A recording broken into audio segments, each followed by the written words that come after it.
Nag-abot ang Criminal Investigation and Detection Group ng karagdagang 15 na kahon ng dokumento patungkol sa mga hinihinalang ghost infrastructure projects sa Independent Commission on Infrastructure noong Biyernes, December 12.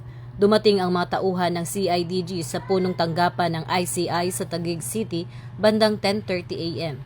Ang turnover na ito ay ang ikaapat na batch ng mga dokumento na isinuko ng CIDG sa komisyon.